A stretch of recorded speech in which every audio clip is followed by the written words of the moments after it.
नमस्कार दर्शकों, मैं डॉक्टर आकांक्षा महाजन पाठक। आप देख रहे हैं एक्सेलेंट चबूतरा और आज चबूतरे पे चर्चा है आईवीएफ की स्टेप बाय स्टेप ट्रीटमेंट की। तो इस वीडियो को मैंने 2 भाग में डिवाइड किया है क्योंकि बहुत लेंदी वीडियो हो रहा था, लेकिन आज का जो ये भाग है वो सबसे महत्वपूर्ण है क्योंकि आज मैं बात करने वाली हूँ एक तो ओवम पिकअप की और दूसरा एम्ब्रियो ट्रांसफ़र की।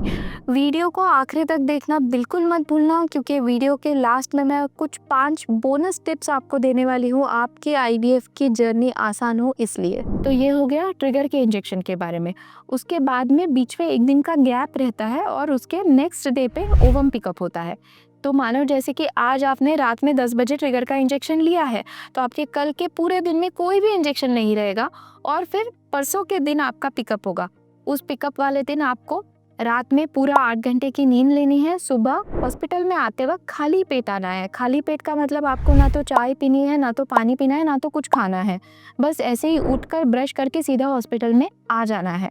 और जिस टाइम पे बोला है ओवम पिकअप का, उसके लगभग 1 से 1.5 घंटा पहले आप कोशिश करें कि आप हॉस्पिटल में पहुंच जाए। जब आप हॉस्पिटल में ओवम पिकअप के दिन आती है तो उस दिन आपको एक हॉस्पिटल का स्टेराइल गाउन दिया जाएगा, कैप दी जाएगी। उसके बाद में जब भी आपका पिकअप का टाइमिंग है उस टाइम पे आपको ऑपरेशन थिएटर के अंदर बुलाया जाएगा। ये वीडियो को ज़रूर ध्यान से देखिए क्योंकि अब इसके आगे जो मैं बताने वाली हूँ वो है ओवम पिकअप का प्रोसीजर। ओटी के अंदर क्या होता है ये चीज़ जान लेते हैं। तो ओवम पिकअप के दिन जब आप ऑपरेशन थिएटर में जाती है तो एनेस्थेटिस्ट जो है, जो भूल तज्ञ है, वो आपसे थोड़ी बहुत बातचीत करेंगे। उसके बाद में छोटी सी हल्की सी सुई लगा देंगे और आपको गहरी नींद आ जाएगी। जब आप नींद में होंगी तो आपकी जो डॉक्टर है वो एक ट्रांसवाजानल अल्ट्रासोनोग्राफी प्रोब के सहारे से एक नीडल जो है अंदर डालेंगे और आपके जो बढ़े हुए स्त्री बीज है उनको बाहर हम लोग निकाल लेंगे। तो ये बाहर निकालने के बाद में ये जो प्रोसीजर है लगभग 10 से 15 मिनट में कंप्लीट हो जाता है। उसके बाद में आपके जो एनेस्थेटिस्ट है वो आपको नींद से जगाएंगे। आप तुरंत ही उसके बाद में नींद से जग जाएंगी।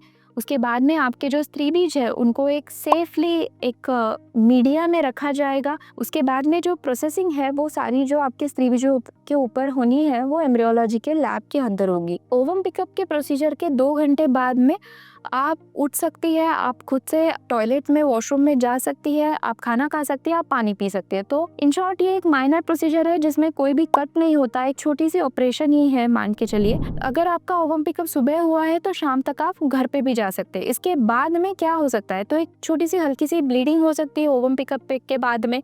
कभी कभार यूरिन पास करने में थोड़ी बहुत दिक्कतें हो सकती है। तो मेरी राय ये है कि आप हॉस्पिटल में ही एक बार यूरिन पास करके, एक बार पानी पी के और हल्का सा खाना खा के जाए।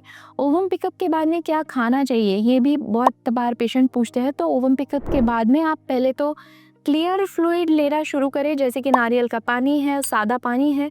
अगर वो हजम होता है, उससे उल्टी वगैरह नहीं होती है, मतली नहीं होती है, तो उसके बाद में आप सॉफ्ट डाइट ले सकती है, जैसे कि खिचड़ी होती है, उसको आप खा के आप घर पे जा सकते हो। उस दिन रात में भी आप हल्की सी डाइट ले और फिर रात में आराम करें।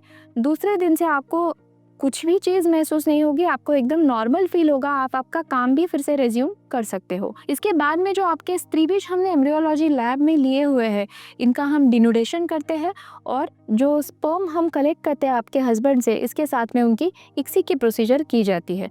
और फिर जो तैयार चीज़ होती है जिसको हम बोलते हैं ज़ाइगोट, उसको हम इंक्यूबेटर में रखते हैं 5 दिन उसका एम्ब्रियो बनाने के लिए।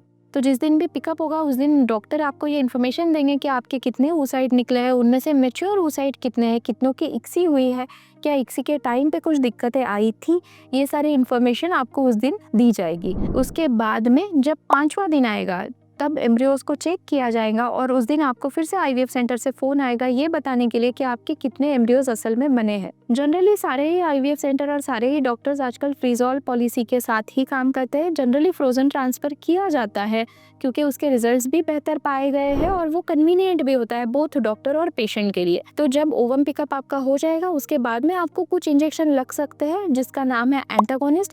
ये इंजेक्शन इस चीज़ के लिए होते हैं कि आपकी जो ओवरीज है उसकी साइज़ थोड़ी सी कम हो और आपको ovarian torsion, ovarian hyper stimulation syndrome ऐसी चीज़ों का सामना न करना पड़े। इसके अलावा सिबिलिन और कुछ अन्य दवाइयाँ, एंटीबायोटिक की दवाइयाँ भी आपको दी जाएगी। पिकअप होने के एक 10 से 15 दिन में नेचुरली आपको पीरियड आ जाएगा। उसके बाद में जो शुरू होता है वो है आईवीएफ का चौथा चरण जिसको हम बोलते हैं एम्ब्रियो ट्रांसफ़र। एम्ब्रियो ट्रांसफ़र के टाइम पे आपको फिर से आपके माहवारी के दूसरे दिन हॉस्पिटल में बुलाया जाएगा। उस दिन सोनोग्राफी होगी। उस दिन हम बेसिकली देखते हैं कि कोई सिस्ट तो नहीं बचा है पिकअप प्रोसीजर का।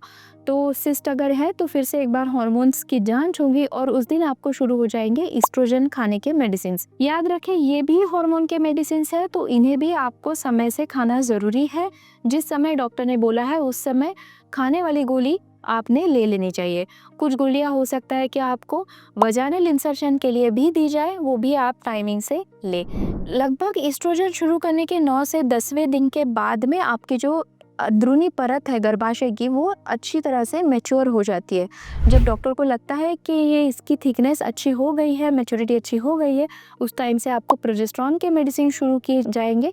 अगेन ये फिर से हार्मोन्स के मेडिसिन होने के कारण टाइमिंग इनका बरकरार रखना बहुत ज़रूरी है। और प्रोजेस्टेरॉन के मेडिसिन शुरू करने के 5 दिन के बाद में आपका डे 5 एम्ब्रियो ट्रांसफ़र हो जाएगा। और फिर उसके बाद में जो आपको मेडिसिन रहते हैं, इनका नाम है लूटियल फेज सपोर्ट। इसमें कुछ इंजेक्शन भी हो सकते हैं और कुछ ओरल मेडिसिन भी हो सकते हैं। तो कुछ इस प्रकार से आईवीएफ की प्रोसीजर जो है वो पूरी तरह से की जाती है। इसके बगैर कुछ चीज़ें हैं जो आपसे हमको अपेक्षित है, जो आपने करना उचित रहेगा, जिससे आपका जो आईवीएफ है वो अनइवेंटफुल हो। तो उसमें सबसे पहली चीज़ है कि आप आराम करें, क्योंकि आपके शरीर को अभी बहुत मात्रा में जो है वो स्त्री बीज बढ़ाने हैं। ये स्त्री बीज बढ़ाने का जो प्रोसीजर है, इसमें बहुत सारी एनर्जी कंज्यूम होती है। तो हो सकता है जब आईवीएफ के आपके इंजेक्शन चले तो आपको बहुत सारी थकान महसूस हो, तो उस टाइम पे आपने रात में पूरी तरह से रेस्ट लेना उचित है। इसके अलावा आप अच्छा खाना खाएं, जिसमें बहुत सारे ताज़े फल हो, ताज़ी सब्जियां हो, अंकुरित अनाज हो, होल ग्रेन फूड हो, जिससे आपके गैमेट्स की क्वालिटी अच्छी आए। तीसरी टिप मैं देना चाहूँगी हस्बैंड्स को, क्योंकि आपके वाइफ के आईवीएफ के इंजेक्शन चल रहे हैं, हार्मोन की इतनी सारी दवाइयाँ चल रही है, क्योंकि ये हार्मोन की जो दवाइयाँ ये लंबे समय तक इनको लेनी पड़ रही है, तो हो सकता है इनके कुछ इमोशनल अप्स एंड डाउन्स हो, थोड़ी सी एंग्जाइटी इनको फील हो, थोड़ा डिप्रेशन फील हो। तो आपको जो है ये सारी चीज़ बहुत ही नज़ाकत के साथ में हैंडल करना ज़रूरी है। मेरी चौथी टिप है आपके लिए कि जब भी आपके इंजेक्शन का 5वां दिन हो जाए, उसके बाद में आपके अंडाशय का जो आकार है वो काफ़ी बढ़ जाता है, कभी कभी तो 2 गुना 3 गुना हो जाता है। तो ऐसे सिचुएशन में आप जंपिंग, एरोबिक्स इस तरह के एक्सरसाइज ना करें। वॉकिंग आपके लिए बेनिफिशियल है।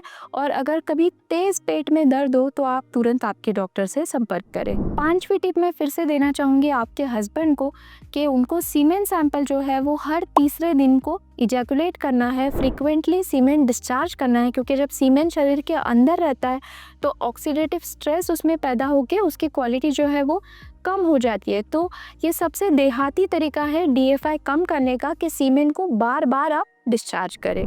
तो ये डिटेल में वीडियो था जिसमें मैंने बताया कि आईवीएफ में एग्जैक्टली क्या क्या होता है, क्या क्या घटनाक्रम होता है, क्या अपेक्षा करनी चाहिए। अगर इसके अलावा भी आपके मन में कुछ डाउट्स है तो कमेंट सेक्शन में लिखकर हमें भेजिए। इसके अलावा अगर आप कोई वीडियो देखना चाहते हैं, कोई सब्जेक्ट आपको चाहिए है, किसी वीडियो का टॉपिक है आपके मन में, तो ज़रूर हमें कमेंट सेक्शन में लिख के भेजिए। अगर वीडियो आपको अच्छा लगा है तो वीडियो को लाइक ज़रूर करना, चैनल को सब्सक्राइब करना और ये वीडियो को ज़्यादा से ज़्यादा शेयर करिए, तो ये वीडियो उन कपल्स तक पहुंच पाएगा जिनका टेस्ट ट्यूब बेबी का ट्रीटमेंट अभी चलने वाला है या चल रहा है।